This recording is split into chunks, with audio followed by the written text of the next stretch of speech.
Hello everyone, this is निर्भय Bishnoi. I welcome you all. आप सभी का स्वागत है। सेकंड क्लास है हमारी टेंस की, ठीक है। मैंने मेंशन कर दिया क्लास 2।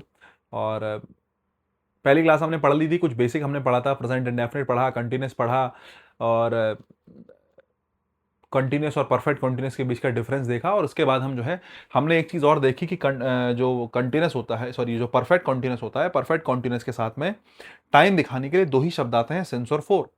और हमने जब देखे कि दो ही शब्द आते हैं, सिंस और फोर, तो हमने जानने की कोशिश करी कि कब सेंस आता है और कब फोर आता है। यही हमने लास्ट कंटिन्यू जो है छोड़ा था, और यहीं से हम आज जो है कंटिन्यू करेंगे। अगर मैं टाइम की बात करूं, अगर मैं किसकी बात करूं, टाइम की, तो टाइम को दो प्रकार से बांट सकते हैं, पॉइंट और ड्यूरेशन। मुझे लगता है ये बात आपको पता होनी चाहिए, बहुत कॉमन सी बात है, बड़ी सिंपल सी बात है। पॉइंट और ड्यूरेशन, टाइम को दो भागों में बांटा जा सकता है। बोले सर किसको पॉइंट कहते हैं, किसको ड्यूरेशन कहते हैं? देखो, अगर किसी एक निश्चित समय पर कोई एक्शन हुआ है उसको पॉइंट कहा जाएगा। अगर कोई काम बहुत लंबा चला है उसको ड्यूरेशन कहा जाएगा। ये तो बड़ी सिंपल सी बात है, सुनने में तो बड़ा आसान लगता है, लेकिन एग्जाम्पल्स बड़े जो है कंफ्यूज करते हैं। मैंने क्या कहा, एक निश्चित पॉइंट पर कोई काम हुआ तो उसको पॉइंट कहेंगे, बहुत लंबे समय कोई काम चला उसको ड्यूरेशन कहेंगे। एक तो हो गई ये बात। अच्छा, बोले सर पॉइंट ड्यूरेशन बेसिक तो समझ में आया। मैंने कहा ठीक है। पॉइंट को दिखाने के लिए किसका यूज करते हैं, सिंस का यूज करते हैं। और अगर ड्यूरेशन दिखानी है तो ड्यूरेशन को दिखाने के लिए किसका यूज करते हैं, फोर का। एक बात। तो टाइम को दिखाने, टाइम दो प्रकार का होता है, बोले सर पॉइंट और क्या, मैंने कहा ड्यूरेशन। बहुत बुरे बने हैं सर्कल्स। एक होता है पॉइंट, एक होता है ड्यूरेशन। पॉइंट को दिखाने के लिए किसका यूज करते हैं, सेंस का। और ड्यूरेशन को दिखाने के लिए किसका यूज करते हैं, फोर का। तो अगर मैंने यहाँ पे सेंस लिख रखा है, इसका मतलब मैं यहाँ पर सेंस के साथ किसकी बात कर रहा हूँ? बोले सर यहाँ पर जितने भी एग्जाम्पल होंगे वो किसके होंगे, पॉइंट दिखा रहे होंगे, पॉइंट एंड टाइम दिखा रहे होंगे। मेरा कहने का मतलब ये है, फोर यहाँ पर जितने एग्जाम्पल होंगे टाइम के, ऐसे एग्जाम्पल्स होंगे, पॉइंट की बात ना करके किसकी बात कर रहे होंगे? बोले सर यहाँ जो भी बात हो रही होगी ड्यूरेशन की हो रही होगी। मैंने कहा बिल्कुल सही बात है। अच्छा ठीक है। बोले सर क्या एग्जाम्पल ले सकते हैं, जरा एक बार चर्चा कर ले। मैंने कहा कर लेते हैं। जैसे आपने इसकी बात करी 10 o'clock की, 10 बजे, तो 10 बजे एग्जैक्ट टाइम है। जैसे मैंने कहा 10 बजे आपकी क्लास स्टार्ट होती है, या मैंने आपसे कहा कि 7:30 बजे आपकी क्लास स्टार्ट होती है, तो 7:30 बजे एक एग्जैक्ट पॉइंट है जहां से क्लास स्टार्ट होती है। तो अगर मैं आपसे एक बात कहूं, बोले सर हाँ, बोले, मैंने कहा क्या, बोले का जरा देखो। मैंने कहा तुम्हारी क्लास 7:30 बजे स्टार्ट होती है और तुम्हारी क्लास 8:30 बजे खत्म हो जाती है, माना मैं ये कहूं। 7:30 बजे पॉइंट है, 8:30 बजे जो खत्म होती है ये भी क्या है, बोले सर पॉइंट है। मैंने कहा बढ़िया। और ये चलती कितनी देर है, बोले सर 1 आवर। ये जो 1 आवर है ये ड्यूरेशन है। ये 1 आवर क्या है, ये ड्यूरेशन है। तो मैं आपको ये समझाना चाह रहा हूं कि एग्जैक्ट पॉइंट की कहीं बात हो उसको क्या मानेंगे, पॉइंट मानेंगे। और अगर आपको लगता है कोई काम लंबा चला है उसको ड्यूरेशन मानेंगे। तो ये बात क्लियर हो गई। तो मैंने कहा 10 o'clock क्या होगा, बोले सर पॉइंट होगा। अब जैसे मैंने कहा 19 नवंबर है, मैंने एक डेट दी कि 19 नवंबर। जैसे मैं कहता हूं कि I was born on 19 of November, कि 19 नवंबर को, 19 ऑफ नवंबर मैंने कहा मैं पैदा हुआ था। जब अगर आपने कहा 19 नवंबर, तो मुझे एक बात बताओ, 19 नवंबर वैसे तो पूरा एक दिन है, कायदे से देखो तो 19 नवंबर तो एक किसी एक डे की बात चल रही है। लेकिन क्या मैं पूरे दिन पैदा हुआ था, कि एक व्यक्ति है 24 घंटे पैदा हो रहा था वो? 19 नवंबर को देखने में कई बच्चे के दिमाग में आ सकता है कि भैया 19 नवंबर मतलब 24 घंटे नहीं। मैंने कहा I was born on 19 of November, मैंने ऐसा कहा। तो अगर मैं 19 नवंबर को पैदा हुआ था तो एक बार सोच के देखो, 19 नवंबर पूरे 24 घंटे नहीं, 19 नवंबर में कोई एक स्पेसिफिक पॉइंट इन टाइम होगा, जिस टाइम पे एक स्पेशल टाइम होगा। बोले जी 10 बजे, 11 बजे, तो मुझे पता नहीं क्या है, लेकिन हाँ एक पॉइंट, एक टाइम होगा जिसको आप क्या कहेंगे, पॉइंट कहेंगे। पूरे 24 घंटे की बात नहीं चल रही है, 19 नवंबर को स्पेसिफिक पॉइंट होगा, ठीक है। बहुत बढ़िया। तो ये बात हो गई। अगर मैं आपसे कहूँ टुडे, टुमारो, यस्टरडे, बोले सर ये तो पूरे एक दिन है, आज का दिन पूरा हो गया, टुमारो का पूरा हो गया, या यस्टरडे का जो बीता हुआ है उसका पूरा हो गया।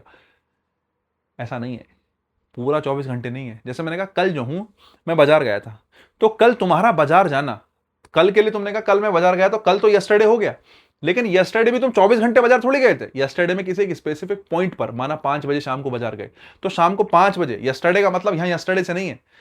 यस्टरडे में कोई एक स्पेसिफिक पॉइंट एंड टाइम होगा जब तुम बाजार गए होंगे, कि क्या है भले से यस्टरडे रहे हो। तो इस तरीके से सोचा जाता है, इस तरीके से डील करा जाता है, ठीक है। बोले सर ड्यूरेशन, मैंने कहा हाँ ड्यूरेशन देखो किसे कहेंगे। कोई काम करने में तुम्हें 2 दिन लग गए, 2 डेज, 3 महीने लग गए, 5 साल लग गए, एजेस लग गई भाई साहब, बहुत है ना, डिकेट्स, दशक लग गए, सेंचुरी, शताब्दियां लग गई तुम्हें भाई साहब, ठीक है। ये सब के सब क्या है, ड्यूरेशन है। जब आप, मैंने कहा कोई काम बहुत लंबा चल रहा है, ड्यूरेशन में लेके चलेंगे, ठीक है। बहुत बढ़िया। अब इसके बाद बोले सर एक चीज़ और है। मैंने कहा हाँ है। अगले पेज पे लिखा है क्या कुछ? नहीं लिखा है। अगर मैं आपसे कहता हूं कि कहीं लास्ट प्लस टाइम एक्सप्रेशन आया है, तो ये चीज तुम ध्यान रखना कि लास्ट प्लस टाइम एक्सप्रेशन को पॉइंट ही माना जाएगा। क्या ही माना जाएगा? पॉइंट ही माना जाएगा। जैसे मैंने कहा last month I went there, पिछले महीने में वहां पे गया था, तो पिछले पिछले महीने के 30 के 30 दिन तुम वहां नहीं गए थे, पिछले महीने पे एक स्पेसिफिक डेट पे एक स्पेसिफिक टाइम पे तुम वहां गए होंगे। तो लास्ट के साथ कोई भी टाइम आ जाए पॉइंट होता है। बोले सर कैसे? मैंने देखो last plus time expression, last month हो फिर चाहे लास्ट सेकंड हो, कोई भी बात हो, लास्ट के साथ कोई भी टाइम होगा पॉइंट होगा, सेंस आएगा। लेकिन ये दो बातें याद रखना, बहुत काम की है। लास्ट के साथ अगर ए एन लग जाए या फिर लास्ट के साथ दा लग जाए, ठीक है, लास्ट के साथ अगर ए एन लग जाए या फिर लास्ट के साथ दा लग जाए, अगर खाली लास्ट टाइम है तो पॉइंट है।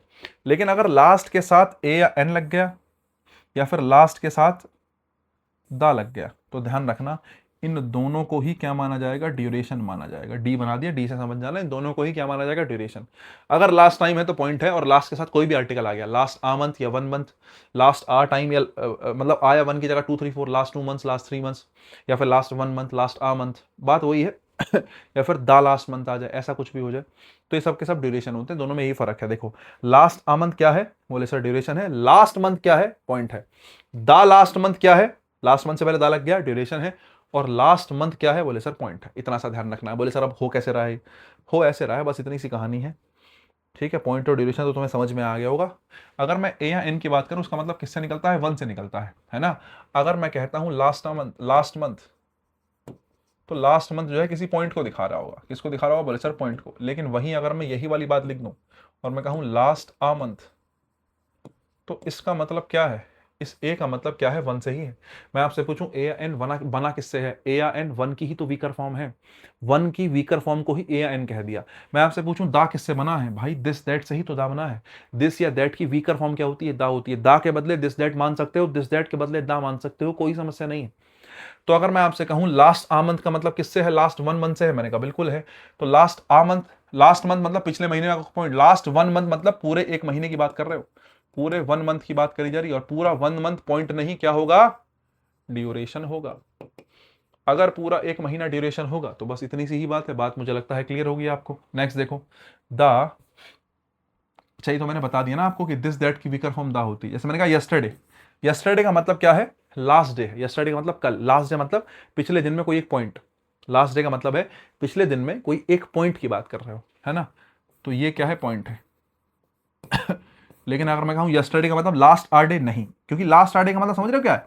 लास्ट आर डे का मतलब है लास्ट 1 डे। यहां लास्ट 1 डे का मतलब है पूरा का पूरा एक दिन। लास्ट 1 डे क्या है? ड्यूरेशन है। समझ रहे हो? और यस्टरडे क्या है? पॉइंट है। तो ये आपस में बराबर नहीं हो सकते साहब। ये दोनों के दोनों जो हैं आपस में बराबर नहीं, तभी मैंने क्रॉस लगा रखा है। मुझे लगता है कॉन्टेक्स्ट समझे होंगे। लास्ट वाला तुम, last plus time expression sense आएगा, लास्ट आ या फिर दा लास्ट आ जाए तो है 4 का प्रयोग करेंगे। मुझे लगता है बात क्लियर हुई। अगर बात क्लियर हुई तो कुछ एग्जांपल्स आपके सामने हैं।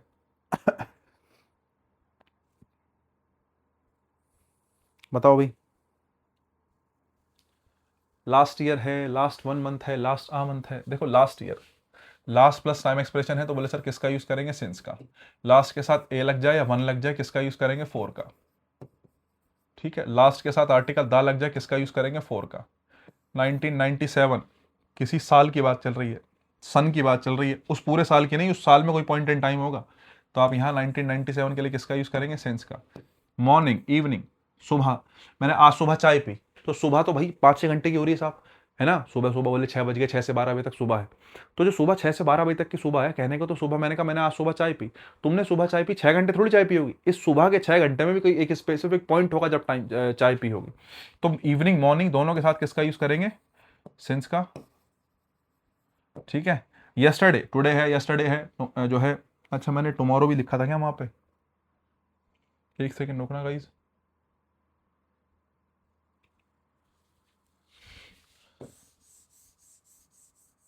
टुमारो नहीं आएगा गाइस, मेरे दिमाग में आ गया, मैंने कहा यार ये तीनों बातें। टुमारो फ्यूचर को दिखाता है, सेंस का प्रयोग फ्यूचर के लिए नहीं होता। गलती गलती से आ गया वहां पे, इत्तेफाक से मेरे दिमाग में ये बात आ गई, वरना तुम निकल जाती तो निकल ही जाती, है ना। यस्टरडे क्या है? बोले सर सेंस है, पॉइंट है, तो सेंस का प्रयोग करेंगे। 2 डेज, 2 दिन का टाइम है, ड्यूरेशन है, ड्यूरेशन के लिए किसका यूज करेंगे? बोले सर 4 का। 5 o'clock, 5 बजे एग्जैक्ट टाइम है, पॉइंट का यूज करेंगे। पॉइंट मतलब किसका यूज करेंगे? सिंस का। ठीक है, मुझे लगता है आपको बात समझ में आई होगी। आसान सी चीज है, कोई मुश्किल काम ये है नहीं। ठीक है, नेक्स्ट देखो। बहुत बढ़िया, difference between simple past and past perfect. ओहो, क्या ही कह दिया। अगर मैं कहूं टेंस में सबसे जरूरी कोई बात है तो वो ये है ना। ये सबसे ज्यादा सवाल कहीं से पूछे जाते हैं तो यहां से पूछे जाते हैं। बहुत कुछ है यहाँ सीखने के लिए आपको।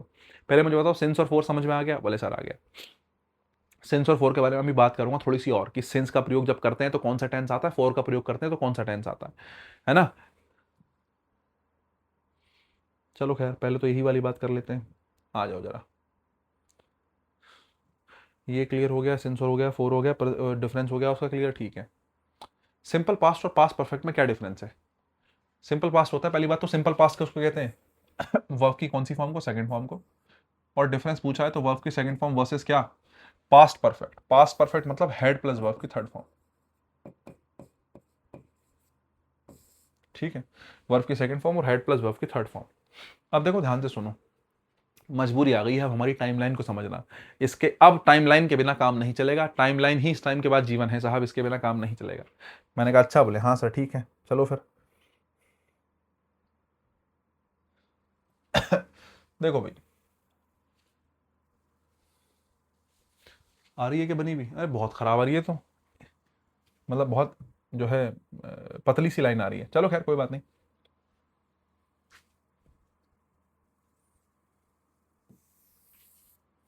अपनी देसी लाइन ही ठीक है,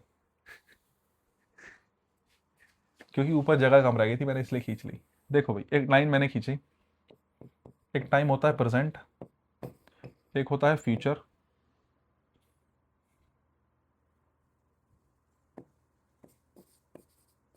एक होता है फ्यूचर ऑफ फ्यूचर।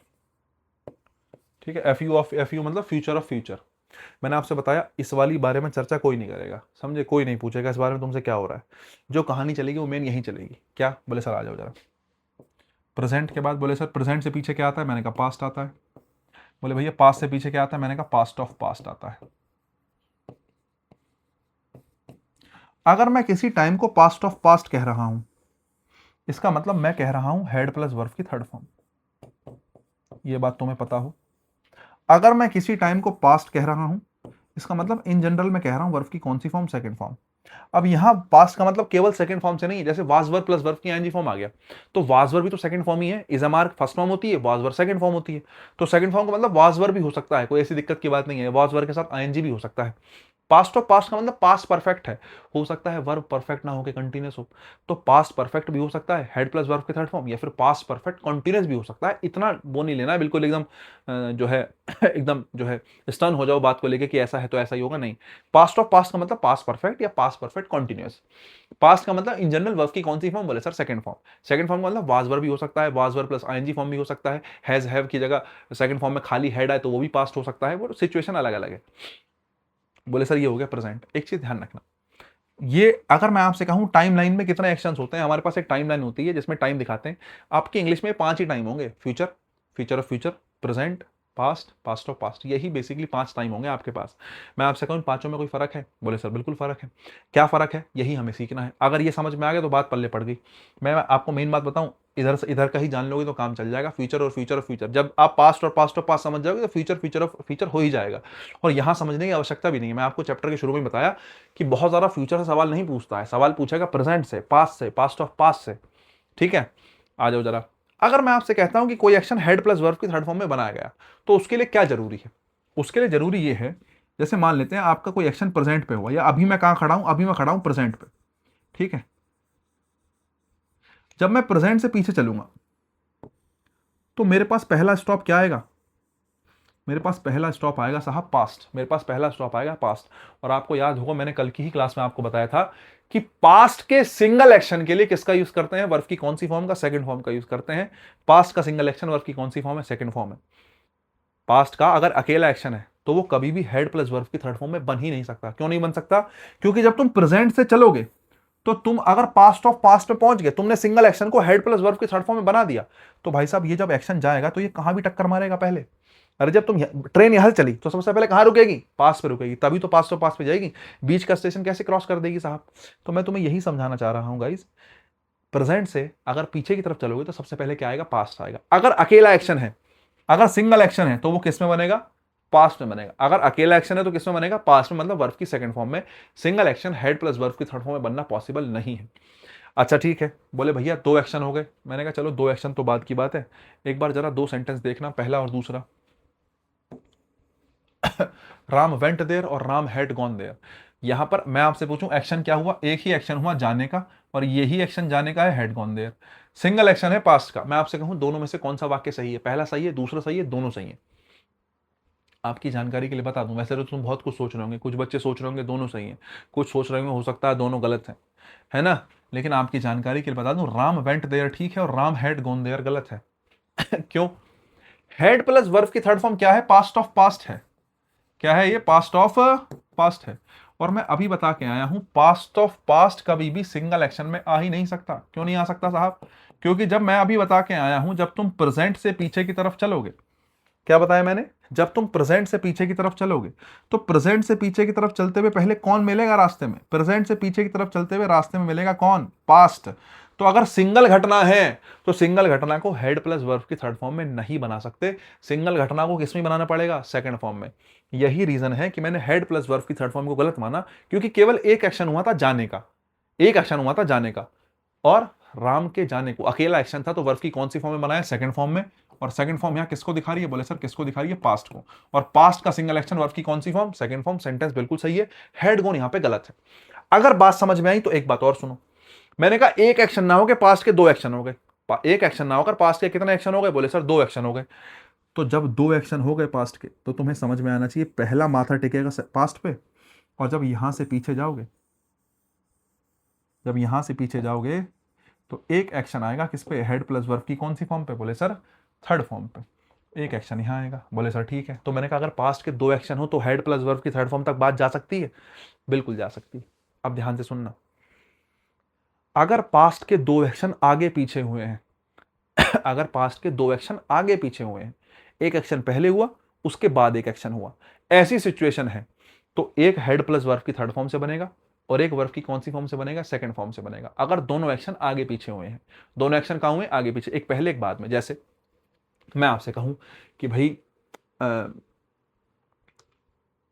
डॉक्टर के आने से पहले पेशेंट मर चुका था, बड़ा कॉमन एग्जांपल है कि डॉक्टर के आने से पहले पेशेंट मर चुका था, तो सेंटेंस में पास्ट में दो एक्शन हुए।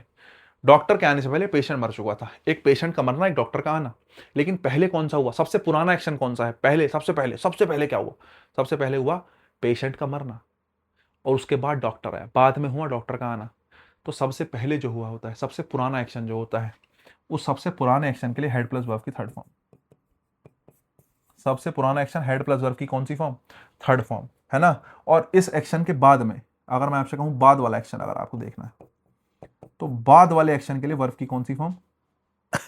Second form. या बाद वाला क्या, नया कह लो, ठीक है? पुराना, सबसे पुराना एक्शन हो गया हेड प्लस वर्ब की थर्ड फॉर्म। और अगर मैं कहूं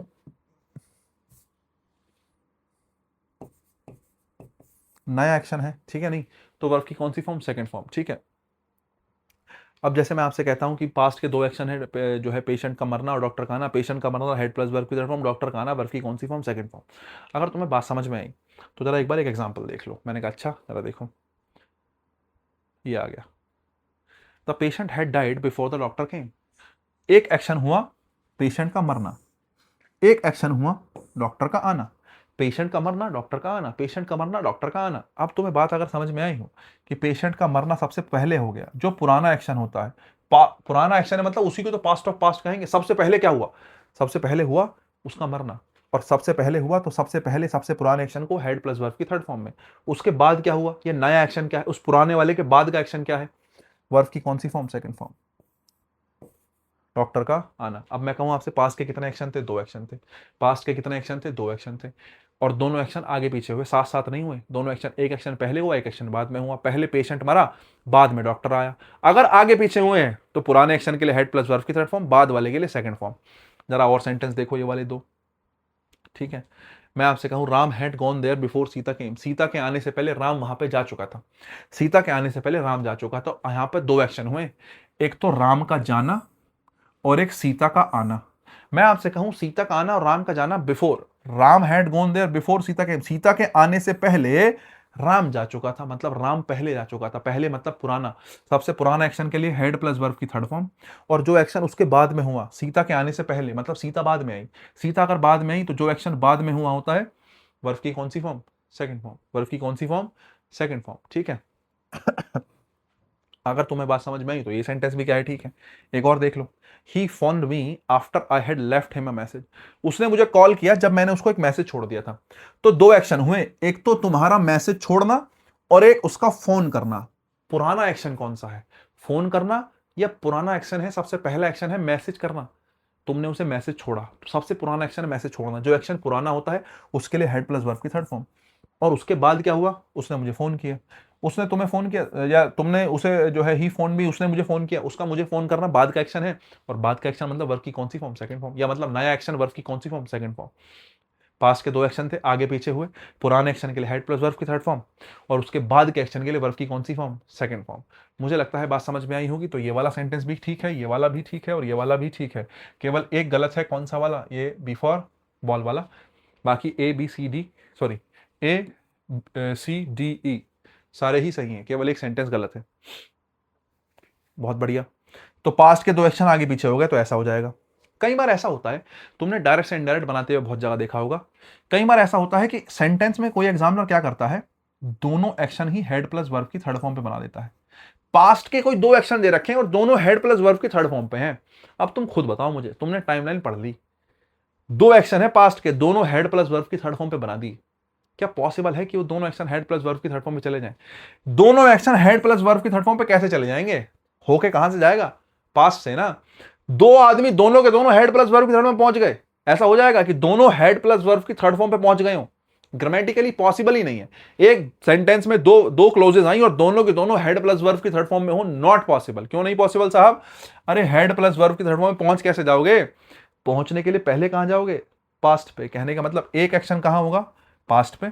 दूसरा यहां चला जाएगा तो दूसरा कहां होगा, दूसरा हो सकता है हेड प्लस वर्ब की थर्ड फॉर्म वहां हो जाए। तो अगर दो एक्शन है तो मैं आपसे कहूं क्या दोनों हेड प्लस वर्ब की थर्ड फॉर्म पे हो सकते हैं? नहीं हो सकते, ध्यान रखना, समझे। दोनों एक्शन हेड प्लस वर्ब की थर्ड फॉर्म पे हो सकते हैं, नहीं हो सकते, ये चीज ध्यान रखना। अगर मैं आपसे कहूं क्या दोनों एक्शन यहां हो जाएंगे, ऐसा पॉसिबल नहीं है कि दोनों एक्शन हेड प्लस वर्ब की थर्ड फॉर्म पे हो जाए। ऐसा हो सकता है एक यहां हूं एक यहां हूं, दोनों बात ठीक है। या कभी ऐसा हो सकता है कि दोनों एक्शन यहां हो जाए, दो एक्शन हुए हो पास्ट के और दोनों ही पास्ट पे रह जाएं, उधर जाए ही ना। पास्ट के दो एक्शन हुए, अगर आगे पीछे हुए हैं तो एक हेड प्लस वर्ब की थर्ड फॉर्म पुराना वाला, नया वाला वर्ब की कौन सी फॉर्म, सेकंड फॉर्म। मैंने कहा दोनों हेड प्लस वर्ब की थर्ड फॉर्म, पॉसिबल नहीं है। क्या दोनों पास्ट पे आ जाएंगे, क्या ऐसा हो सकता है दोनों सेंटेंस वर्ब की सेकंड फॉर्म में बन जाए? हो सकता है। जब दो एक्शन इतना जल्दी से होते हैं, जब दो एक्शन इतना तेजी से होते हैं, इन जनरल सॉल्यूशन बता रहा हूं, हालांकि इसके पीछे एक कॉज एंड इफेक्ट का रीजन भी होता है, बहुत सारी बातें हैं। लेकिन हां, अगर मैं आपसे जनरल सॉल्यूशन पूछूं कि कब ऐसा होगा कि दोनों एक्शन वर्ब की सेकंड फॉर्म पे रुक जाएंगे, आप ऐसा कह लो कि जब दो एक्शन इतना तेजी से घटित हों कि एक एक्शन दूसरे वाले एक्शन से आगे जा ही ना पाए। दो एक्शन दोनों एकदम एकदम हाथों हाथ घटित हो गए, आगे पीछे का टाइम ही नहीं था। पेशेंट के मरने के बाद डॉक्टर आया, पेशेंट मर गया उसके बाद डॉक्टर आया, दोनों के बीच में गैप है ना। मैंने उसे मैसेज छोड़ा उसके बाद उसने मुझे कॉल किया, तुमने मैसेज छोड़ा उसको उसके बाद उसने कॉल किया, दोनों के बीच में टाइम है। लेकिन जब दो एक्शन बिल्कुल हाथों हाथ साथ में हो जाए, बोले सर ये कैसे हो सकता है, मैंने कहा बताता हूं। जैसे ही मैंने दरवाजा खोला, हवा अंदर आई। दरवाजा खोलने और हवा अंदर आने में मुझे लगता है बीच में बिल्कुल समय नहीं होगा। थोड़ा दरवाजा खुला होगा थोड़ी हवा आई होगी, ज्यादा खुला होगा तो ज्यादा हवा आई होगी। मैं इन जनरल ये समझाना चाहता हूं कि यहां पर दरवाजे का खुलना और हवा का अंदर आना, दोनों एक्शन साथ साथ हुए, दोनों एक्शन लगभग साथ साथ हुए। तो दूसरा जो एक्शन है, मतलब एक एक्शन तो पास्ट पे गया होगा प्रेजेंट से, लेकिन जो दूसरा एक्शन पास्ट ऑफ पास्ट पे जाना चाहिए था वो नहीं जा पाया, क्योंकि जब दोनों एक्शन का टाइम बिल्कुल साथ साथ हो तब आप दोनों एक्शंस को वर्ब की कौन सी फॉर्म में भी यूज कर सकते हैं, सेकंड फॉर्म में इन जनरल यूज कर सकते हैं, ठीक है। बहुत बढ़िया। मैं पूछूं ये पॉसिबल है, ये पॉसिबल है। मैं पूछूं ये पॉसिबल है, ये पॉसिबल है। लेकिन क्या ये पॉसिबल है, ये पॉसिबल नहीं है। दोनों एक्शन हेड प्लस वर्ब की थर्ड फॉर्म में पॉसिबल नहीं है।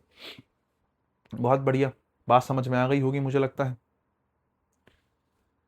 बताओ भाई, अब आपके सामने कुछ सेंटेंसेस हैं, पहला दूसरा तीसरा चौथा पांचवा।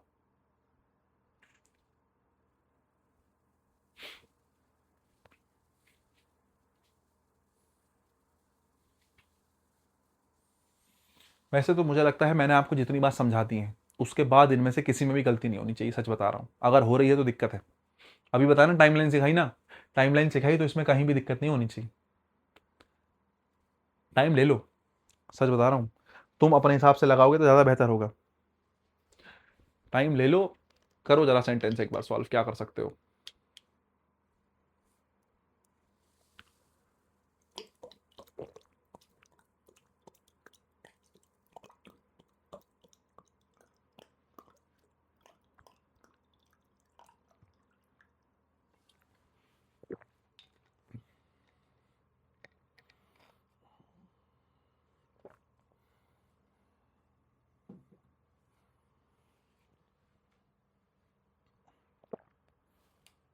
क्या लगता है?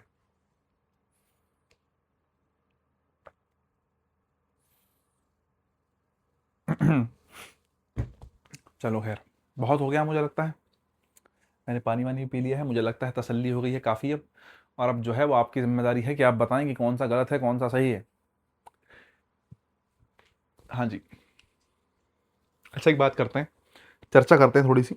मैंने अभी पिछली बार कमेंट किया था, मतलब पिछली बार कमेंट कराया था सबसे जानने के लिए कौन सा बच्चा कहाँ से है। बहुत से बच्चों ने जवाब दिया भी, बहुत से ऐसे हैं जो बिल्कुल जो है पत्थर के बने हैं, नहीं देते हैं जवाब, कोई बात नहीं। मैं ये जानना चाह रहा था कि जैसे अब हम सुपर टेट का पढ़ रहे हैं, एक बार मुझे कमेंट करके बताना, मैं उस हिसाब से थोड़ा सा प्लान करूंगा। प्लान इन द सेंस कि मैं जो है अ, जैसे कंटेंट में तैयार कर रहा हूँ, हालांकि थोड़ी बहुत बातें लिख रहा हूँ आजकल मैं, तो उस हिसाब से मैं थोड़ा सा जो है चीज़ों को मोल्ड करूंगा कि भाई मैं उस हिसाब से बांट पाऊँ।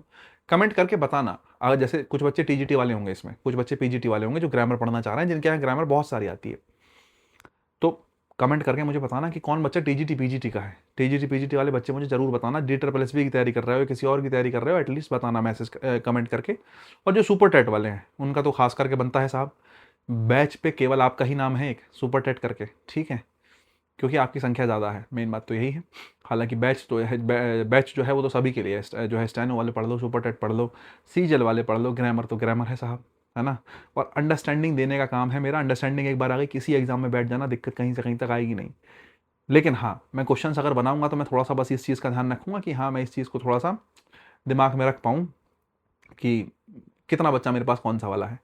अब जैसे लास्ट आ गया, लास्ट इन द सेंस कि हमारी 10-12 वीडियो हो चुकी हैं, तो मुझे पता है कि इस टाइम तक आके बस सीरियस बच्चा ही बचा होगा हमारे पास। जो बच्चा शुरू में कह रहा था ना भैया सुपर टेट की क्लास लाओ, पता नहीं क्या हो जाएगा, लेके आओ ये वो, नहीं बचा बच्चा, वो सब जा चुके हैं। अब जो बचा है वो सीरियस बच्चा बचा है, और आप ही के लिए जेन्युइनली मेहनत करनी है। बहुत ज़्यादा मुझे व्यूज़ का लेना देना नहीं है। अगर मैंने एक जिम्मेदारी ली है कि मैं सिलेबस पूरा कराऊंगा तो मैं सिलेबस पूरा कराऊंगा। अभी पीछे एक दिन क्लास मिस हो गई थी, तो बच्चे जो है भाई साहब पागल हो जाते हैं कि भाई एक बच्चे ने कमेंट ही कर दिया कि पूरा ही कराना है सिलेबस, समझे। अरे भाई मैं कहीं नहीं जा रहा हूँ, सिलेबस में पूरा कराऊंगा क्योंकि मेरी खुद की भी इच्छा है ना। और बस हाँ, लेकिन आप जो है थोड़ा सा इंटरेक्टिव रहा कीजिए। आप इंटरेक्टिव रहेंगे तो मुझे लगता है मैं मोटिवेट रहूंगा, मेरा जो है इंटरेक्शन अच्छा बना रहेगा, ठीक है। चलो खैर, चर्चा कर लेते हैं साहब। मैंने कहा Ram said that he completed the task, Ram had said that he had completed the task. दो सेंटेंस ही तो हैं, कुछ है थोड़ी, सेम ही सेंटेंस है दोनों। जरा एक बार देखना, यहां पर सेड दैट आया, यहां पर हैड सेड आया, यहां पर कंप्लीटेड आया, यहां पर हैड कंप्लीटेड आया। अगर तुम समझदार हो तो तुम इस सेंटेंस को देखते ही काट दोगे। अगर तुमने इसको काटने में समय लगा दिया, इसके बदले फांसी की सजा है। एक सेंटेंस में दो एक्शन हुए, तुमने दोनों हेड प्लस वर्ब की थर्ड फॉर्म बना रखे हैं। राम हैड सेड और यहां क्या रखा, हैड कंप्लीटेड।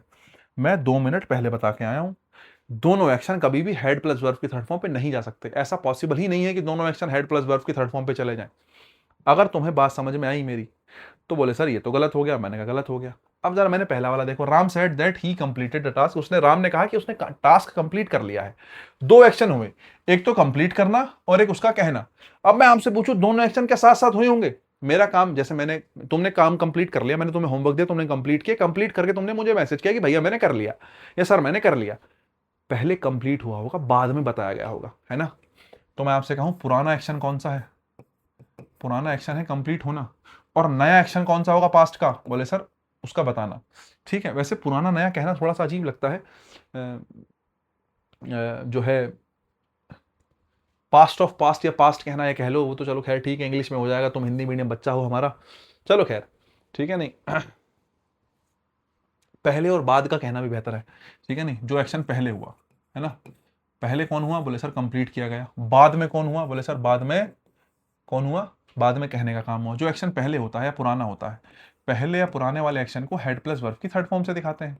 अगर हेड प्लस वर्ब की थर्ड फॉर्म से दिखाते हैं तो आप कहेंगे ही कंप्लीटेड या he had completed, he had completed a task, ये कहानी होगी।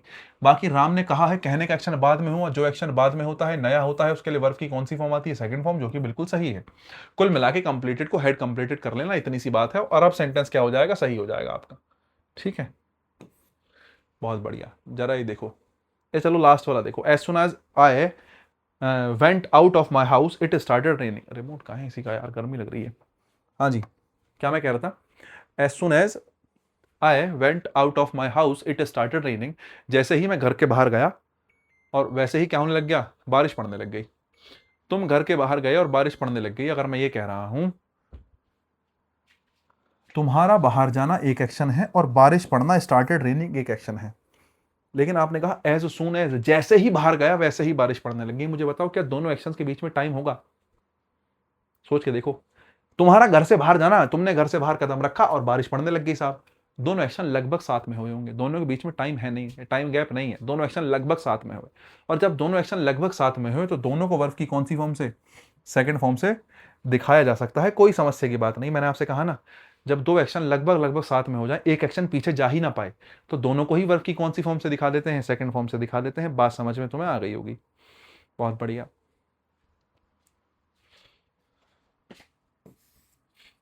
ठीक है, अगर कहीं तुम्हें लगे कि कोई चीज कॉज एंड इफेक्ट को दिखा रही है, ठीक है नहीं, अगर तुम्हें लगे किसी सेंटेंस में दो एक्शन हुए हैं और वो दोनों एक्शन कॉज एंड इफेक्ट को दिखाते हैं, कॉज एंड इफेक्ट मतलब एक एक्शन हुआ कॉज, उसका एक इफेक्ट पड़ा, ठीक है। जैसे मेरा दरवाजा खोलना कॉज है और दरवाजा खोलने से इफेक्ट क्या पड़ा, हवा अंदर आई। अगर तुम्हें लगता है कोई एक्शन कॉज एंड इफेक्ट को दिखा रहा है तो ध्यान रखना, कॉज एंड इफेक्ट में ध्यान रखना दोनों के दोनों वर्ब की कौन सी फॉर्म में बना देना, सेकंड फॉर्म में बना देना। अगर एक्शन कॉज एंड इफेक्ट है, जैसे दरवाजा खोलोगे तो हवा अंदर आएगी ही आएगी, जैसे ही मैंने दरवाजा खोला हवा अंदर आई। कॉज क्या है, दरवाजा खोलना, उसका इफेक्ट क्या हुआ, हवा का अंदर आना। कॉज एंड इफेक्ट है when I open the door the wind came in, ये सेंटेंस बिल्कुल सही है। दूसरा, इसका रीजन तुम ये भी लगा सकते हो कि ये जो है इसके बीच में समांतराल है ही नहीं। मैं आपसे कहूं दरवाजा खोलना और हवा का अंदर आना, ये दोनों के दोनों एक्शन एकदम लगभग लगभग साथ में हुए हैं, तो एक को सेकंड फॉर्म और एक को हेड प्लस वर्ब की थर्ड फॉर्म में नहीं बना सकते। एक रीजन तो ये हुआ। दूसरा, मैंने कहा जब तुम्हें लगे कि कोई चीज कॉज एंड इफेक्ट को दिखा रही है, एक चीज के होने की वजह से दूसरी चीज हुई है, दोनों वर्ब की कौन सी फॉर्म में, सेकंड फॉर्म में, कॉज एंड इफेक्ट अगर है तो ठीक है, बहुत बढ़िया। दूसरा, when Ram shouted Sita woke up, Ram चिल्लाया और सीता उठ गई, सीता सो रही थी, राम ने चिल्लाया और राम के चिल्लाते ही सीता की आंख खुल गई, माना आपने ऐसा कहा। तो राम जब शाउट किया तो सीता की आंख खुल गई है। चिल्लाना और आंख खुलना दोनों के बीच में गैप होगा, ऐसा कि मैं चिल्लाया 5 मिनट बाद जो है सीता की आंख खुली, ऐसा पॉसिबल है कि मैं चिल्लाया और सीता कितनी देर बाद, बोले सर 5 मिनट बाद लगा कि भैया आंख खुल जानी चाहिए, क्या ऐसा पॉसिबल है, नहीं है।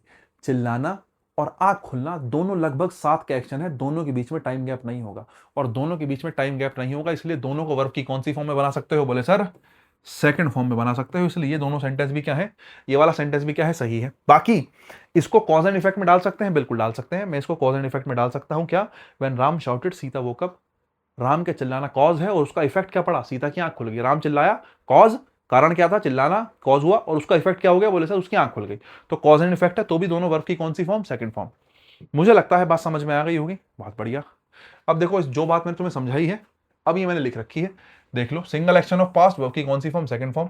To actions of past one after one, अगर एक के बाद एक एक्शन हुआ है तो one in second form and one in had plus verb की third form. Had plus verb की थर्ड फॉर्म में कौन आएगा, मैं आपसे पूछूं, जो एक्शन पहले हुआ है, ठीक है नहीं, ठीक है, और सेकंड फॉर्म में कौन सा आएगा, वो एक्शन जो बाद में हुआ है, ठीक है, ऐसा ध्यान रखना।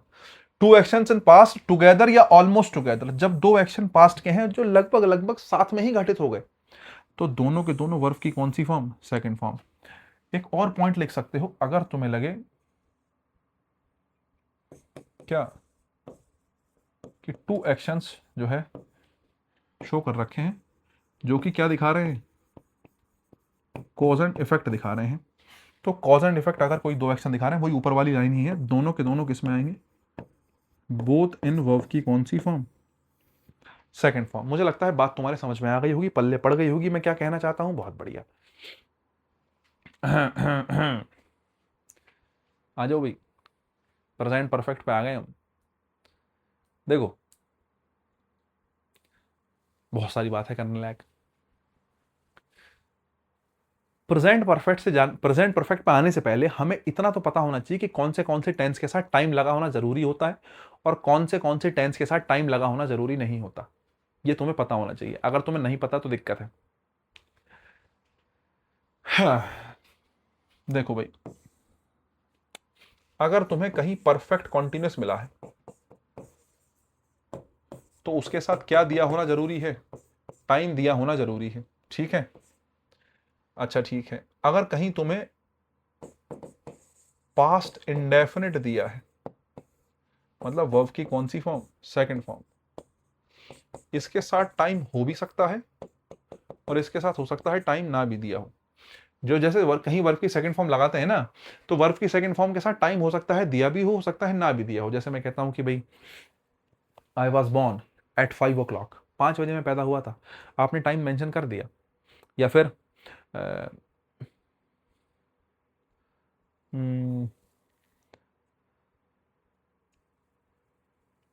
मैं कहता हूं कि राम वेंट देयर, है ना, Ram went there for 2 hours, Ram वहां 2 घंटे के लिए गया था। फॉर 2 hours आपने लगाया और राम वेंट देयर का मैं आप सेकंड सेंटेंस गलत है, सही है, सही है। पास्ट इंडेफिनिट है ना, वर्ब की सेकंड फॉर्म, इसके साथ हो सकता है टाइम मेंशन किया गया हो सकता है टाइम मेंशन ना किया गया हो। जैसे मैंने कहा आई वेंट देयर, ये सेंटेंस गलत है, सही है, बिल्कुल सही है। अगर मैं कहूं I went there for 2 hours, ठीक है, अब इसमें तुमने टाइम दे दिया फॉर 2 hours, इसमें तुमने टाइम नहीं दिया। टाइम दे रखा हो तो सही, टाइम ना दे रखा हो तो सही। पास्ट इंडेफिनिट के साथ टाइम दिया हो ना दिया हो दोनों सही है। पास्ट जो परफेक्ट कंटिन्यूस होता है, चाहे प्रेजेंट का हो, पास्ट का हो, फ्यूचर का हो, इसके साथ टाइम मेंशन करना बहुत जरूरी है। बोले सर अगर मैं परफेक्ट टेंस की बात करूं, परफेक्ट वो भी कौन सा परफेक्ट, पास्ट परफेक्ट, मैंने आपको पास्ट इंडेफिनिट की बात करवा दी। अगर मैं आपसे कहता हूं पास्ट परफेक्ट, जो आप अभी करके आए हो बात, हेड प्लस वर्ब की कौन सी फॉर्म, थर्ड फॉर्म। तो पास्ट परफेक्ट के बारे में बात करो, टाइम दिया हो ना दिया हो, लेकिन पास्ट परफेक्ट का क्या हो, रिलेशन जो है किससे दिखाया गया हो, वर्ब की सेकंड फॉर्म से जरूर दिखाया गया हो। ठीक है, नहीं अगर कहीं आपने हेड प्लस वर्ब की थर्ड फॉर्म यूज करी है तो उसका रिलेशन वर्ब की सेकंड फॉर्म से होना बहुत जरूरी है। ऐसा नहीं हो सकता कि वर्ब की सेकंड फॉर्म के बिना रिलेशन से काम चल जाए। ठीक है साहब, परफेक्ट कॉन्टिन्यूस हो गया। उसके अलावा परफेक्ट कॉन्टिन्यूस से पहले मैंने आपको कॉन्टिन्यूस ही पढ़ाया और मैंने आपको ये भी सिखाया कि कॉन्टिन्यूस के साथ टाइम की आवश्यकता नहीं होती। कॉन्टिन्यूस टेंस के साथ टाइम नहीं आएगा, परफेक्ट कॉन्टिन्यूस के साथ आएगा, सेकंड फॉर्म के साथ हो सकता है, हो सकता ना आए। सेम गोज विद सेकंड जो है प्रेजेंट इंडेफिनिट, वर्ब की first form, same goes with verb की फर्स्ट फॉर्म। हो सकता है वर्ब की फर्स्ट फॉर्म के साथ टाइम आए, हो सकता है वर्ब की फर्स्ट फॉर्म के साथ टाइम ना आए। ठीक है, पास परफेक्ट के साथ रिलेशन बैठाना पड़ेगा, बिना रिलेशन बैठाए काम नहीं चलेगा। सिंगल पास परफेक्ट कभी भी अकेला नहीं आ सकता, ये बात ध्यान रखना। रिलेशन सेकंड फॉर्म से होगा तभी आएगा। बहुत बढ़िया। बोले सर अब क्या बचा, यही तो बचा बस, प्रेजेंट परफेक्ट टेंस। देखो अगर कहीं पास परफेक्ट आया है या फ्यूचर परफेक्ट आया है, ध्यान रखना, फ्यूचर परफेक्ट होगा तो उसका रिलेशन फ्यूचर से होगा, फ्यूचर जो है सिंपल फ्यूचर से होगा, है ना। अगर मैं बात करूं प्रेजेंट परफेक्ट की, तो प्रेजेंट परफेक्ट बढ़िया आदमी है बेचारा, समझे क्यों बढ़िया आदमी है, बोले सर जो प्रेजेंट परफेक्ट टेंस होता है इसको तुम टाइम से रिलेट कर दो, इसके साथ टाइम दिया हो तो सही, टाइम ना दिया हो तो सही, दोनों ही बातें क्या हैं, सही हैं। प्रेजेंट परफेक्ट टेंस कहीं भी आया है, जैसे मैंने कहा जो है I have gone there, I have gone there जो है फॉर 2 hours, या आई हैव गॉन देयर, दोनों ही बातें क्या है, सही हैं। प्रेजेंट परफेक्ट के साथ टाइम दिया हो ना दिया हो, दोनों ही बातें क्या मानी जाती हैं, सही मानी जाती हैं। लेकिन पास्ट परफेक्ट के साथ ऐसा नहीं होता। पास्ट परफेक्ट के साथ कुछ ना कुछ टाइम मेंशन करना पड़ेगा पास्ट का, या फिर रिलेशन दिखाना पड़ेगा वर्ब की कौन सी फॉर्म से, सेकंड फॉर्म से।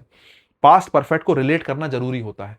पास्ट परफेक्ट बिना रिलेशन के काम नहीं करेगा। जरा ये दोनों एग्जांपल देख लो, मैं आपसे कहूं ये दोनों एग्जांपल देख के मुझे बताओ कौन सा गलत कौन सा सही। तो जैसे मैंने अभी आपको बताया, प्रेजेंट परफेक्ट के साथ टाइम दिया हो ना दिया हो कोई समस्या नहीं, दोनों बातें सही हैं।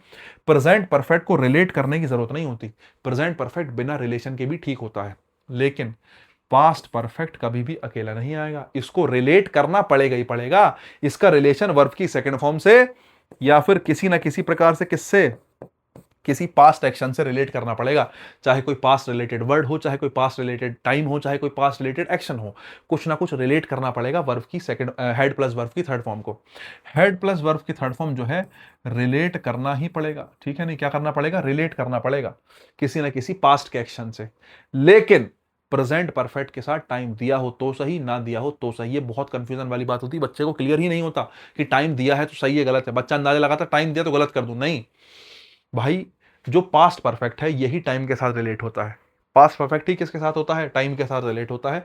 और परफेक्ट कॉन्टिन्यूस भी किसके साथ आता है, टाइम के साथ आता है। बस इतना ध्यान रखोगे, दोनों ही बातें तुमने ये वाली दोनों ध्यान रख ली तो काम चल जाएगा, ठीक है नहीं। पास्ट परफेक्ट और परफेक्ट कॉन्टिन्यूस, पास्ट परफेक्ट और परफेक्ट कॉन्टिन्यूस का कोई सा भी हो, इनके साथ टाइम आना जरूरी होता है, बिना टाइम के काम नहीं चलेगा, ठीक है, बहुत बढ़िया। अब मैं आपसे कह रहा था आई हैव गॉन देयर, बोले सर ठीक है, चलो उसको छोड़ते हैं, पहले मैं इन वाले सेंटेंसेस की बात करता हूं, पहला, दूसरा और तीसरा की। मैंने आपको एक बात बता दी कि आई हैड गॉन देयर गलत है, हालांकि मैं ये बात थोड़ी देर पहले भी करके आया हूं, क्योंकि हैड गॉन सिंगल एक्शन है और सिंगल एक्शन में हेड प्लस वर्ब की थर्ड फॉर्म का प्रयोग नहीं होता, क्योंकि जब प्रेजेंट से पीछे चलते हैं तो पास्ट पे जाते हैं। पास्ट मतलब वर्ब की कौन सी फॉर्म, सेकंड फॉर्म। पास्ट मतलब वर्ब की कौन सी फॉर्म, सेकंड फॉर्म। अब सवाल ये उठता है, या मैं आपसे कहूं कि मैं आपसे यहां चर्चा ये करना चाह रहा हूं, ये तो मैंने आपको समझा दिया टाइम की बात बताने के लिए।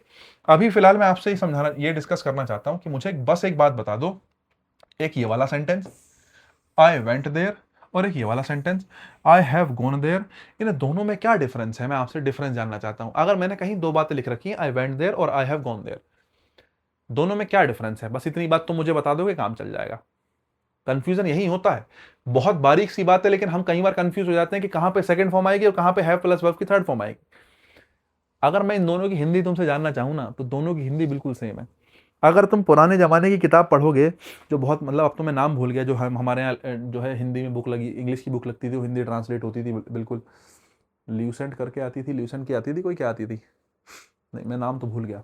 पिंक कलर की बुक नहीं होती थी, पिंक कलर से लिखा होता था उसमें, राम बाजार गया, Ram went to the market, Ram बाजार गया था, Ram had gone to the market, ऐसा होता था ना। देखो किताब में ऐसी लिखा, भाई ट्रांसलेशन वाली यूपी बोर्ड में किताब तुम पढ़ोगे, जब ग्रामर की किताब होगी, मुझे लगता है बच्चे मुझसे रिलेट करेंगे, कर रहे होंगे तो मुझे बताना कमेंट में।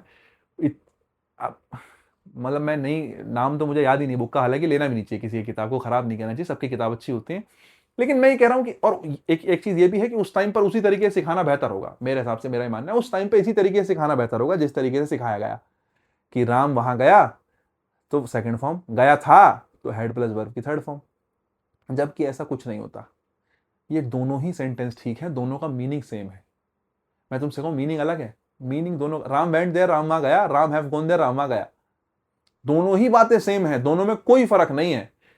बशर्ते वेंट देयर अगर आपने प्रयोग किया है, इसका मतलब आप केवल और केवल पास्ट की बात कर रहे हैं, और अगर आपने कहीं हैव गॉन देयर लिखा है, इसका मतलब आप पास्ट को प्रेजेंट से रिलेट कर रहे हैं, इतना ही फर्क है। अगर मैं इन दोनों की हिंदी की बात करूं, हिंदी अलग है ही नहीं। राम वहां गया, राम वहां गया है, मैंने कहा राम वहां गया, राम वहां गया है, अगर माना तुम किताबी बात करो थोड़ी सी, दोनों में क्या ही फर्क है, राम वहां गया है, राम वहां गया, दोनों एक ही बात है। दोनों, आई वेंट देयर या आई हैव गॉन देयर, मैं वहां गया या मैं वहां गया हूं, दोनों सेम बात है। तुमने मुझे फोन करा, कहां हूं, मैंने कहा यार मैं तो वहां चला गया, मैं वहां चला गया हूं, दोनों सेम ही तो बात है, क्या ही फर्क है अगर हम हिंदी ट्रांसलेट करने की बात करें। वास्तव में दोनों में कोई फर्क ही नहीं है, बस इतना फर्क है, अगर आपने कहीं वर्ब की कौन सी फॉर्म लगाई है, सेकंड फॉर्म लगाई है, तो बात ध्यान रखना, आई वेंट देयर केवल और केवल किससे रिलेटेड है, पास्ट से, इस घटना का प्रेजेंट से लेना देना बिल्कुल नहीं है। लेकिन अगर मैं कहूं कहीं लिखा है आई हैव गॉन देयर, कहीं लिखा है आई हैव गॉन देयर, इसका मतलब ये घटना जो है पास्ट प्लस प्रेजेंट दोनों को दिखा रही है। बोले सर ये क्या बात हुई, बात बताता हूं क्या हुई। देखो भाई, फिर से आ जाते हैं एक टाइमलाइन पे, ठीक है, ये प्रेजेंट है, ये पास्ट है, ये दोनों मान लेते हैं फ्यूचर, फ्यूचर और फ्यूचर, उसको लिख लेना, ये हो गया पास्ट ऑफ पास्ट। अगर मैं कहता हूं आई वेंट देयर, तो उसको यही बना दो सेंटेंस को सेकंड फॉर्म में, वो सेंटेंस यही खत्म हो गया, मैं वहां गया था, उसका प्रेजेंट से कोई लेना देना नहीं है, उसका प्रेजेंट से कोई लेना देना नहीं है। आई वेंट देयर वर्ब की सेकंड फॉर्म तुमने पास्ट पे बना दिया सेंटेंस, और खत्म हो गई बात। जैसे तुम वहां चले गए, वर्ब की सेकंड फॉर्म हो गई, ठीक है। अब मैं तुम्हारे घर गया, मैंने नॉक नॉक, मैंने कहा, मैं माता जी से मिला, मैंने माता जी से कहा कि आंटी जी, जो रोहन है घर पे। तो आंटी जी ने कहा नहीं नहीं, रोहन तो चला गया। अब रोहन गया कब था? पास्ट में। लेकिन मैंने जाके जब प्रेजेंट में पूछा तो वो पास्ट की घटना किससे रिलेट हो गई? प्रेजेंट से रिलेट हो गई। जब किसी पास्ट की घटना को प्रेजेंट से रिलेट कर देते हैं, जब किसी पास्ट की घटना को किससे रिलेट कर देते हैं? प्रेजेंट से रिलेट कर दिया जाता है। तो पास्ट की घटना जब प्रेजेंट से रिलेट हो जाती है तो इसी घटना को क्या कहा जाता है? प्रेजेंट परफेक्ट कहा जाता है। इसी घटना को क्या कहा जाता है? इसी सेम घटना को प्रेजेंट परफेक्ट कहा जाता है। जब किसी पास्ट की घटना को प्रेजेंट से रिलेट कर देते हैं तो घटना क्या कहलाती है? प्रेजेंट परफेक्ट कहलाती है। मुझे लगता है बात तुम्हें क्लियर होगी, ठीक है। कोई भी पास्ट की घटना जिसको प्रेजेंट से रिलेट कर दो, I went there, I have gone there में कोई फर्क नहीं है, दोनों बातें बिल्कुल सेम है। वेंट देयर पास्ट की घटना है, और हैव गॉन देयर का मतलब पास्ट की घटना को किससे रिलेट किया गया? प्रेजेंट से रिलेट किया गया। बस इतना सा ही फर्क है। बोले सर इस फर्क से फर्क क्या पड़ेगा? मतलब ये बात पता होने से क्या फर्क पड़ेगा?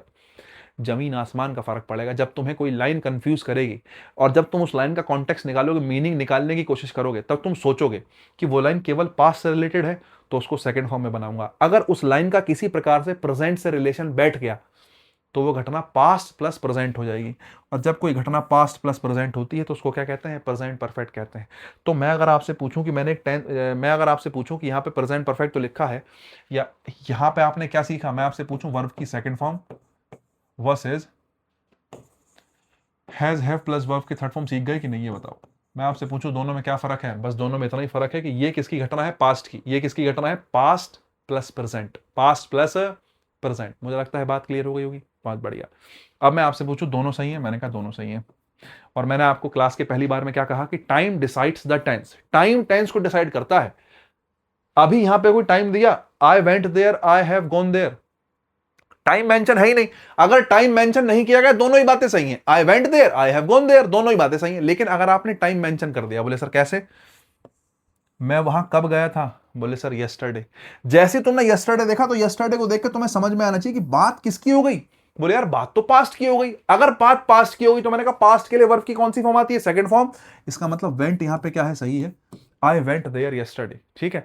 अब तुम यहां पे आई हैव गॉन देयर रखोगे तो गलत हो जाएगा, क्योंकि time decides the tense. Time क्या है? Second form, past. तो वर्ब की कौन सी फॉर्म? Second form. जैसे आपने कहा recently, I have gone there recently. Recently की हिंदी होती है हाल ही में। रिसेंटली की हिंदी क्या होती है? हाल ही में। आपने कहा मैं वहां पर गया था, या मैं वहां पर गया, वर्ब की सेकंड फॉर्म, या हैज है प्लस वर्ब की थर्ड फॉर्म। लेकिन जब आपने कह दिया मैं हाल ही में तो गया था, बोले यार मैं तो अभी गया था यार।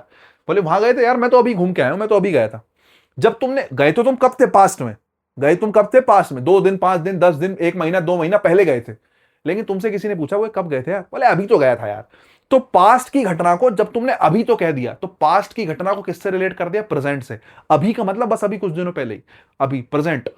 पास्ट की घटना को किससे रिलेट कर दिया? प्रेजेंट से। जैसी तुमने हाल ही में कहा तो पास्ट की घटना प्रेजेंट से रिलेट हो गई। जब जब पास्ट की घटना प्रेजेंट से रिलेट होती है, इसका मतलब हैज हैव प्लस वर्ब की कौन सी form? Third form. Has have plus verb की कौन सी form? Third form. I have gone there बिल्कुल क्या है? सही है। और यहां से समझने का है, कभी भी प्रेजेंट परफेक्ट की बात हो तो प्रेजेंट परफेक्ट को देखते ही तुम्हारे दिमाग में एक बात आनी चाहिए, past plus present. Past plus present. Past की घटना को जब प्रेजेंट से रिलेट कर देंगे तो क्या हो जाएगा? पास्ट परफेक्ट हो जाएगा। सॉरी, प्रेजेंट परफेक्ट हो जाएगा। पास्ट क्या कह रहा हूं, गलती हो जाएगी भाई। बात समझ में आ गई? बहुत बढ़िया। बोले सर अच्छा, मैंने कहा कुछ और हो सकता है? मैंने कहा और भी कुछ हो सकता है, जरा ध्यान से देखो। अगर मेरे पास कुछ शब्द ऐसे हों जो पास्ट प्लस प्रेजेंट को दिखा रहे हो, इन सारे शब्दों को जब तुम पढ़ोगे तो तुम्हें पढ़ने के बाद एक बात समझ में आएगी कि ये सारे के सारे शब्द पास्ट की घटना को किससे रिलेट कर रहे हैं? प्रेजेंट से। अगर ये सारे के सारे शब्द पास्ट की घटना को प्रेजेंट से रिलेट कर रहे हैं, इस बात का मतलब इन सभी के साथ क्या आना चाहिए? बोले सर प्रेजेंट परफेक्ट आना चाहिए। जब पास्ट की घटना को प्रेजेंट से रिलेट करते हैं तो प्रेजेंट परफेक्ट टेंस का यूज करते हैं। प्रेजेंट परफेक्ट मतलब हैज हैव प्लस वर्ब की कौन सी फॉर्म? Third form. तो यहां से एक नियम बन जाएगा साहब कि इन शब्दों के साथ हमेशा किसका यूज करेंगे? हैज हैव प्लस वर्ब की कौन सी फॉर्म का? थर्ड फॉर्म का। लेकिन क्या रीजन है? टिल नाउ, अब तक।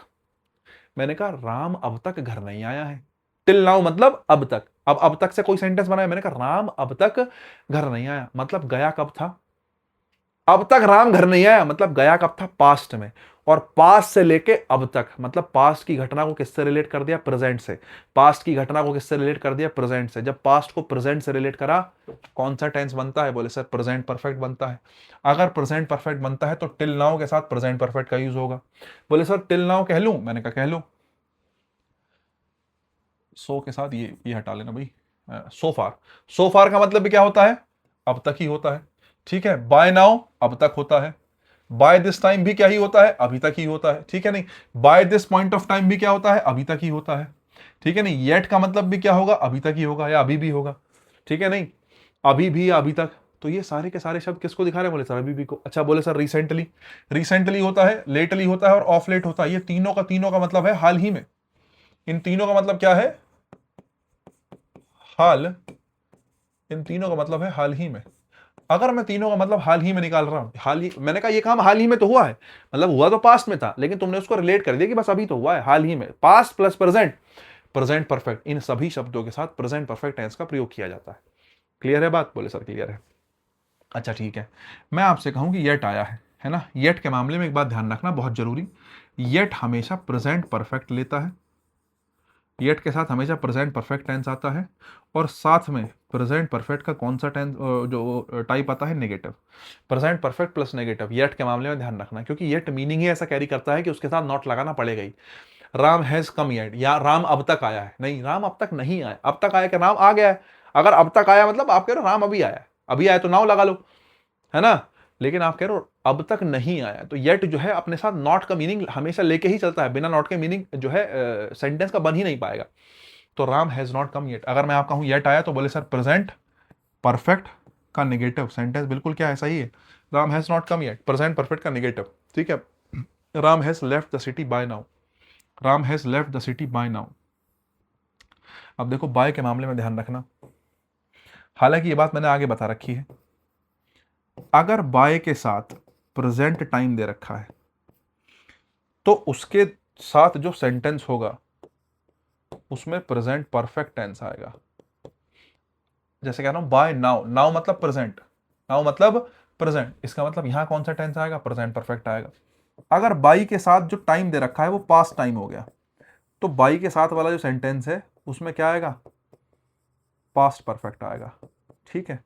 बाई के साथ वाले उसमें सेक्शन में बाई के साथ जो टाइम दे रखा है, जैसे नाउ दे रखा है यहाँ पे बाय टुमारो कह दो या कोई फ्यूचर का टाइम दे दो, तो जो उसके साथ वाला सेंटेंस होगा वो फ्यूचर परफेक्ट में बनेगा। लेकिन एक बात क्लियर है कि अगर बाई आएगा तो कौन सा टेंस जरूर आएगा, परफेक्ट टेंस जरूर आएगा। बाकी बाई के साथ प्रेजेंट है, प्रेजेंट परफेक्ट, पास्ट है पास्ट परफेक्ट, फ्यूचर है फ्यूचर परफेक्ट। अगर यहां प्रेजेंट है तो बोले सर प्रेजेंट परफेक्ट, मतलब बात बिल्कुल क्या है, सही है।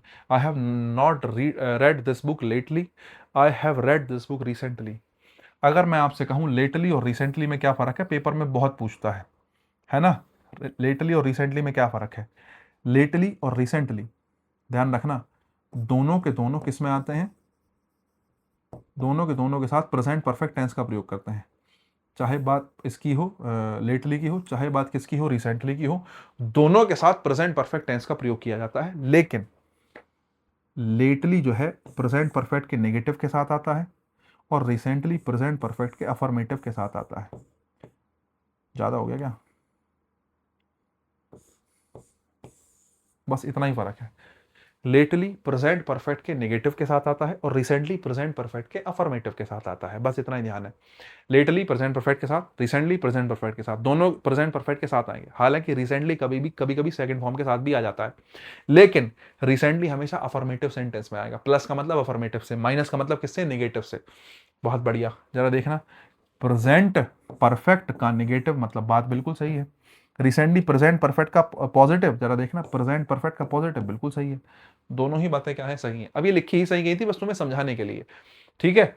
येट के साथ प्रेजेंट परफेक्ट का नेगेटिव, लेटली के साथ प्रेजेंट परफेक्ट का नेगेटिव, रिसेंटली के साथ प्रेजेंट परफेक्ट का अफर्मेटिव, ठीक है। बाय के साथ हमेशा परफेक्ट टेंस, बाय के साथ प्रेजेंट है तो प्रेजेंट परफेक्ट, पास्ट है तो पास्ट परफेक्ट, फ्यूचर है तो फ्यूचर परफेक्ट। और इन सभी शब्दों के साथ कौन से टेंस का प्रयोग करेंगे, प्रेजेंट परफेक्ट टेंस का प्रयोग किया जाएगा। बात पड़ गई पल्ले की नहीं पड़ गई, बताओ जरा। पढ़ तो गई होगी मुझे लगता है, जोरों शोरों से समझाई गई है भाई तुम्हें, ऐसे थोड़ी है। अच्छा ठीक है, सिंस का टाइमलाइन समझाना है अभी तो मुझे लगता है। ठीक है, सिंस का टाइमलाइन हो गया और सिंस ठीक है, उसके बाद फोर का पढ़ाना है। फोर के बाद भाई साहब वो हो ठीक है, परफेक्ट टेंस का वाली बात तो ये आ गई, चलो ठीक है। और सिंस और फ्रॉम में डिफरेंस पढ़ाना है और ठीक है। भाई पता है क्या, इस क्लास में पूरा नहीं हो पाएगा। मैं कह रहा था 2 से 3 क्लास लगेंगी, मैंने कह ही दी थी ये वाली क्लास की 2 से 3 क्लास लगेंगी। तो वही कहानी हो गई है कि दूसरी क्लास में तो बात पूरी नहीं हो पाएगी, और अगर मैं सिंस और फोर को छेड़ दूं तो बात बहुत दूर निकल जाएगी, समझ रहे हो नहीं? और बहुत दूर निकल जाएगी तो फिर दिक्कत है। अभी जैसे पिछली क्लास में एक बच्ची ने कमेंट करा कि भैया 50 से 60 मिनट की क्लास रखा करो, उससे ऊपर में दिक्कत होती है। हालांकि मैं भी यही चाहता हूँ कि 50 से 60 मिनट की ही क्लास रहे। अगर हम तसल्ली से पढ़ रहे हैं, हमारे पास कोई बहुत भागा दौड़ी नहीं है, तो इतने टाइम की क्लास बहुत होती है। डेली के हिसाब से सारे सब्जेक्ट पढ़ने होते हैं। अगर कोई बच्चा सीरियस है तो उसके लिए 1 घंटा बहुत है। और जब एग्जाम आएगा तब तक मैं बहुत कुछ तुम्हारे लिए तैयार कर चुका हूँ, टेंशन ना लो। अभी तसल्ली से पढ़ते रहो। आज के लिए इतना ही रखेंगे, बाकी काम कल करेंगे। मिलते हैं ब्रेक के बाद। अभी सभी को tata bye bye, good night everyone.